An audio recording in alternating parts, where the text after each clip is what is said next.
সিরাজুল কাকা আলফিকে ধরছে এবং অর্থাৎ ঈদ মোবারক জানাচ্ছে। ধন্যবাদ। আসসালামু আলাইকুম। সিরাজুল কাকা আমার সামনে আমি দাঁড়িয়ে আছি, ইনশাআল্লাহ সবাই দোয়া করবেন। আলহামদুলিল্লাহ ভালো একজন মানুষ। আসসালামু আলাইকুম রহমতুল্লাহ বারকাতুহু। ব্রাহ্মণবাড়িয়া বাঞ্ছারামপুর থানার ৮ নং আইপুর ইউনিয়নের যে পদপ্রার্থী চেয়ারম্যান ইনশাআল্লাহ জনাব মোহাম্মদ সিরাজুল কাকা। সিরাজুল কাকা কেমন আছেন? আলহামদুলিল্লাহ। কেমন লাগছে এই নামাজ পড়ে আজকে? আলহামদুলিল্লাহ আল্লাহর রহমতে বৃষ্টি নেই, মানুষ যে একটা হতাশা ছিল সেটা ইনশাআল্লাহ এখন কাটিয়ে গেছে। কেমন লাগছে? আলহামদুলিল্লাহ, খুবই ভালো লাগছে। ঈদ উল ফিতর সুন্দরভাবে আমরা পালন করতে পেরেছি এবং সবাইকে আন্তরিকভাবে অভিনন্দন জানাচ্ছি এবং ঈদের শুভেচ্ছা জানাচ্ছি। হ্যাঁ, ইনশাল্লাহ ইনশাল্লাহ। ধন্যবাদ সিরাজুল কাকাকে। কি বলতে চান?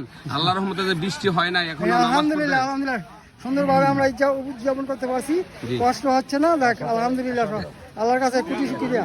ইনশাল্লাহ ইনশাল্লাহ আলহামদুলিল্লাহ।